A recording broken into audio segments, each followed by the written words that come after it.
Virgo, let's start immediately with your reading for November 2016.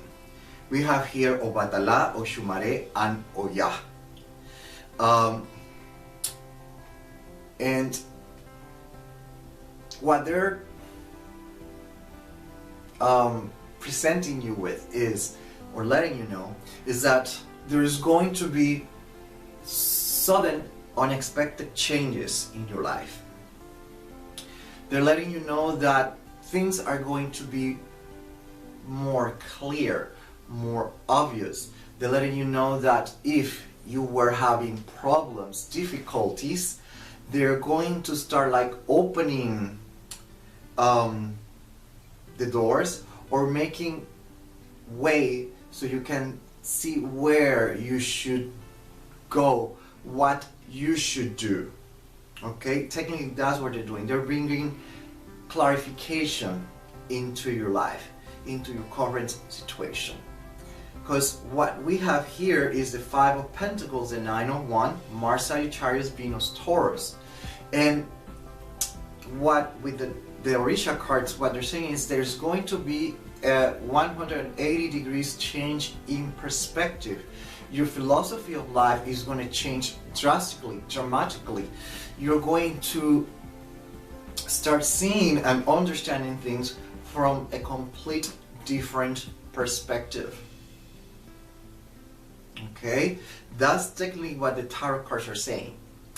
Here we have Saint Michael, the Justice, the Seven of Cups, and the Six of Cups.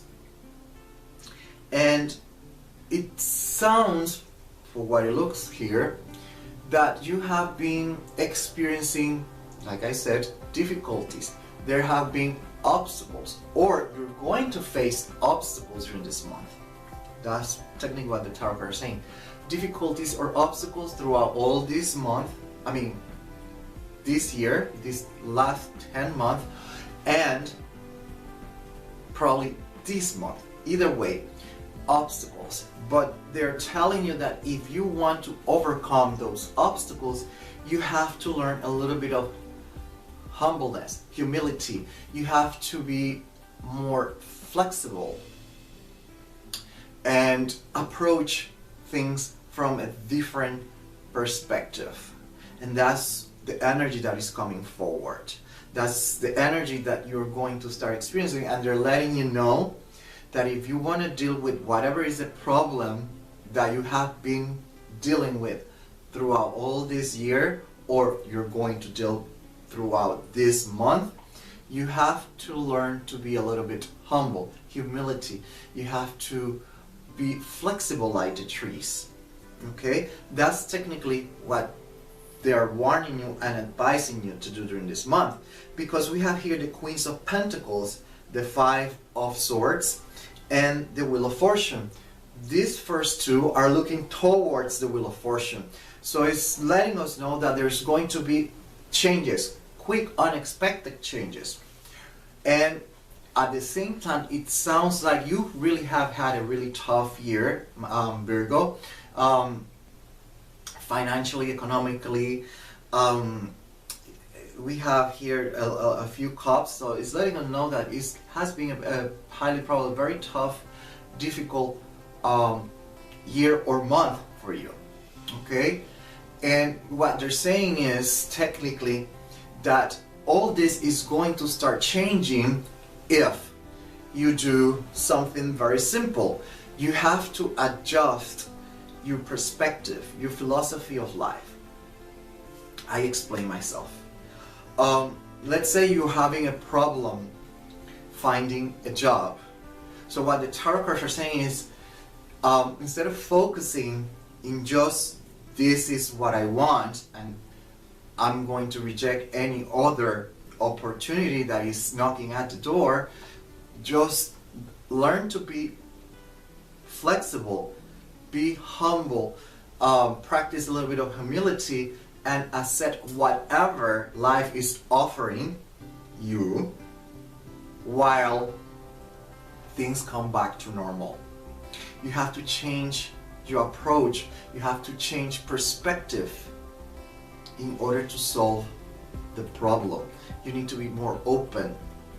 Okay? The same thing with love relationships. If you're in a relationship and there's a constant argument, quarrels, battles, whatever you want to call it, you have to think in a different approach. What you say, how you say it, when you're saying it, and learn to sometimes, like we say in Spanish, twist your arm. In other words, sometimes even if you're not the guilty, sometimes it's good if you want to keep the relationship and you want to keep the peace, you need to sometimes give up and blame yourself if that's what is needed. That's technically what the cards are insinuating. I'm just giving you a few examples so you know how the energy could apply. The same thing with health. Let's say that you were diagnosed with whatever it is the disease. You cannot expect to keep acting like you were before the diagnosis. You need to make changes. You need to adapt yourself, and you have to make this big change in perception, a big change in how you deal with your life, and be more malleable, more adaptable, so things start working for you. Otherwise, you're gonna hit the wall. Okay? I'm just letting you know, but this is technically what the tarot cards are saying. If you want to get out of the situation that you are, this is what they're telling you that you should do. In other words, if you got married, don't expect to keep acting like you're single. Your life has changed and it needs adjustments on perspective. That's what I'm trying to say. Okay? So that's all I have for you for November 2016 until the next one.